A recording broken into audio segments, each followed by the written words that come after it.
He trained for years. He mastered Sage Mode. He unlocked the power of the Nine Tails. He saved the entire ninja world. And yet, the most important ninja in history made decisions and lived in a world that broke its own rules over and over and over again. Today, we are exposing 5 plot holes in Naruto Shippuden that Kishimoto never fully explained. And some of these will genuinely shock even the most devoted fans. Naruto Shippuden. 22 seasons, 500 episodes. Over a decade of one of the most emotionally powerful and culturally significant anime ever created.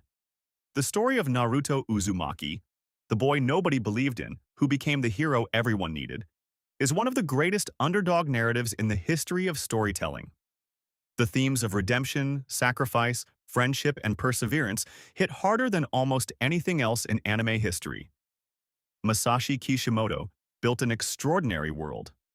The ninja system, the chakra mechanics, the Biju and their Jinchuriki, the hidden villages and their complex political relationships. All of it is richly constructed and deeply thought through. But here is the uncomfortable truth about building a world this complex across over a decade of storytelling. Even the most carefully constructed worlds develop cracks. And Naruto Shippuden, beloved as it is, has 5 moments where the internal logic of its own world simply stops working. Where rules established clearly and early are suddenly ignored because the plot needed something different. Just like always, I want to be clear about what qualifies. A character making an emotional decision under pressure is not a plot hole. A power-up in a desperate moment is not a plot hole. What I am specifically looking for are moments where the story contradicts its own clearly established rules. Naruto Shippuden has 5 of those moments, and they are impossible to unsee once you notice them. Let's get into it. Plot hole. Number 1. The Rinnegan should have changed everything from the beginning. Let's start with the one that creates the biggest logical problem for the entire series. The Rinnegan. The most powerful and legendary dojutsu in the entire ninja world. The eye of the Sage of Six Paths himself. An ability so rare and so overwhelmingly powerful that its appearance is treated as a world-changing event. And it was sitting in Nagato's eye sockets for most of his life. Here is the specific problem. Pain, Nagato using the Rinnegan, is established as one of the most destructive forces the ninja world has ever seen. He single-handedly destroys the entire Hidden Leaf village.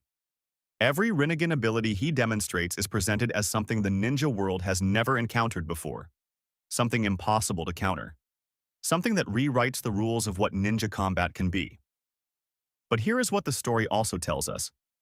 The Akatsuki, the organization Nagato leads, spent years operating in the shadows, slowly capturing Biju one by one, carefully maintaining secrecy, hiding their capabilities from the 5 great nations.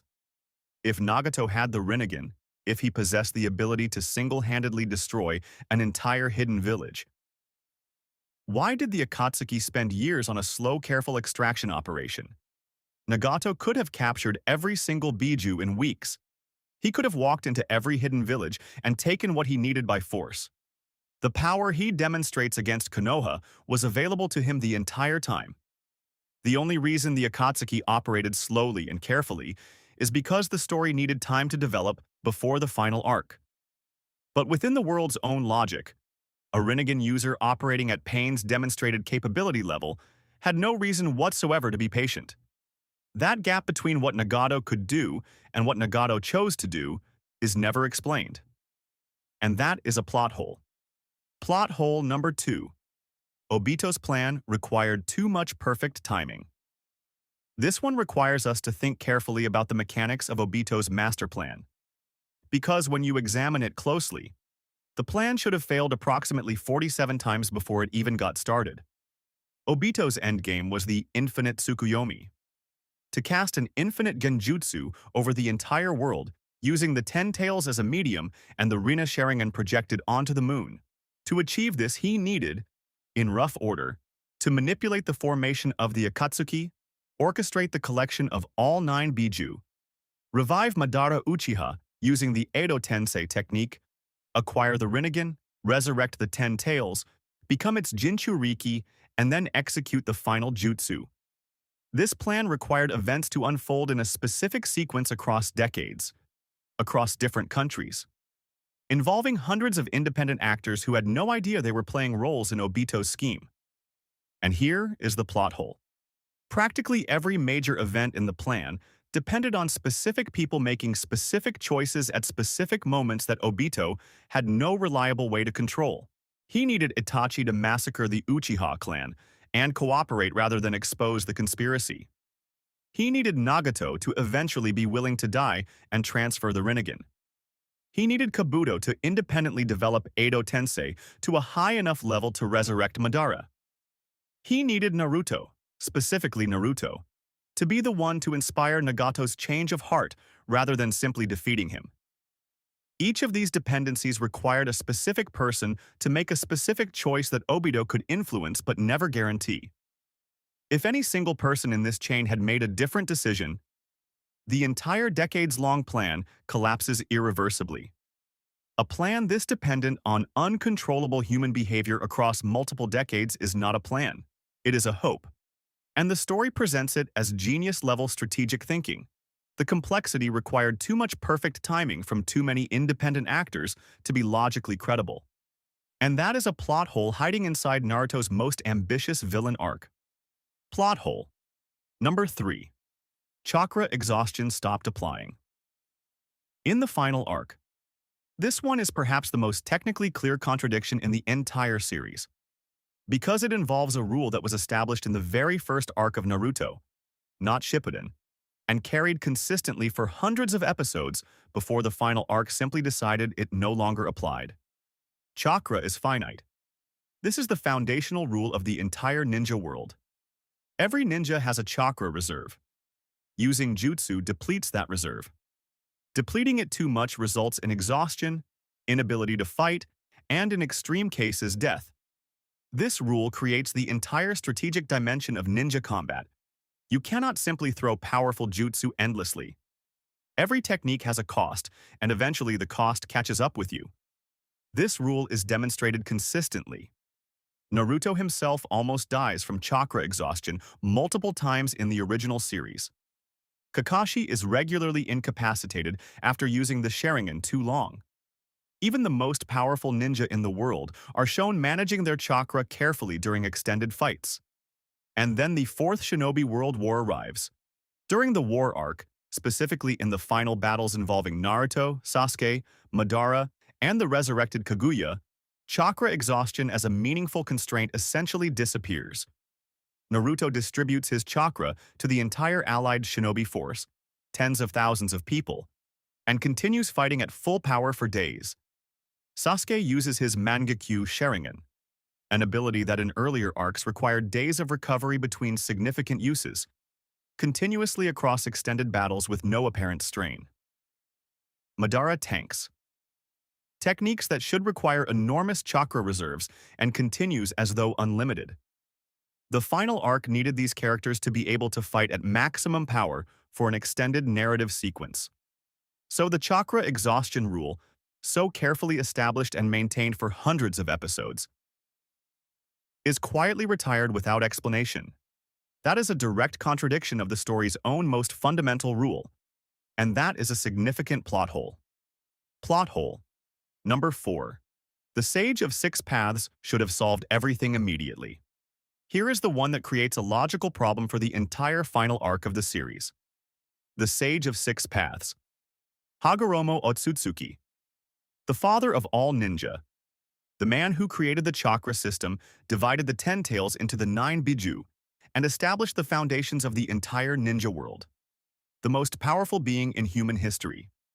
He appears to Naruto and Sasuke during the war and grants them extraordinary power enhancements, new abilities, access to Six Paths Sage Mode, capabilities that immediately make both of them competitive with Madara at his full power, which raises an obvious and devastating question. Why did he wait until this specific moment? Hagoromo has been observing the ninja world since his death. He appears as a spirit. He has awareness of events. He knows what is happening. If he had the ability to appear to Naruto and Sasuke and grant them world-saving power enhancements, why did he not do this earlier? Why did he let the entire allied shinobi force suffer enormous casualties during the war before intervening? Why did he let Madara achieve his most dangerous power states before empowering the heroes to counter them? The story's answer, implied rather than stated, is that the timing was cosmically necessary, that this specific moment was when the intervention could occur. But that explanation is never clearly established in the rules of how Hagoromo's spiritual existence works. It is assumed rather than explained. And in the absence of a clear rule explaining why he could only intervene at this specific moment. His decision to wait while people died feels less like cosmic necessity and more like plot timing convenience. That convenience, that gap between what a character could logically do and what the plot allows them to do, is a plot hole. Plot hole number 5, Kaguya was never set up as the real villain. And finally, the one that is less a logical contradiction and more a structural betrayal of the story's own narrative architecture. But it is a betrayal so complete that it qualifies as a genuine plot hole in the story's internal logic. Naruto Shippuden spent years, the majority of its runtime, establishing Madara Uchiha as the ultimate villain. Everything in the series builds toward Madara. His history, his rivalry with Hashirama, his manipulation of Obito, his resurrection, his gradual accumulation of power, his activation of the infinite Tsukuyomi. Madara is presented as the final boss, the culmination of everything the series has been building, the inevitable confrontation that all of Naruto's growth has been preparing him for. And then, at the last possible moment, Madara is discarded. Kaguya Otsutsuki is revealed as the true final villain, a character who received approximately zero foreshadowing across 500 episodes. A character whose existence was not established until the final arc. A character whose motivation, recovering her chakra fruit, has no emotional connection to any of the themes the series spent years developing. The story's internal logic, the narrative logic of villain escalation and thematic payoff, promised us that Madara was the final answer. Everything in the world building pointed toward him as the endpoint. Introducing Kaguya at the last moment is not a subversion of expectations. It is a violation of the contract the story made with its audience across hundreds of episodes. The world that was built did not contain Kaguya as a credible final threat because the world never established her as part of its core conflict. That gap, between the villain the story's established logic demanded and the villain the story actually delivered, is a plot hole at the narrative level. And it is the most damaging one in the entire series. So there we have it. 5 plot holes in one of the greatest anime series ever made. From the Rinnegan's unused potential to the villain, the story never properly set up. And I want to say this as clearly as possible. Naruto Shippuden is extraordinary. The Jiraiya arc, Pain's invasion, the Itachi reveal, the war's emotional peaks around Neji and Obito. These moments hit harder than almost anything else in anime, but the logic breaks in these 5 specific places. And being honest about that is part of what makes loving Naruto Shippuden so interesting. Now, I want to hear from you specifically. The Kaguya replacement of Madara. Do you think this was always Kishimoto's plan? Or do you think something changed in the final arc that forced the story in a different direction? Drop your theory in the comments right now. I read every single one. Subscribe for more anime analysis. I will see you in the next one.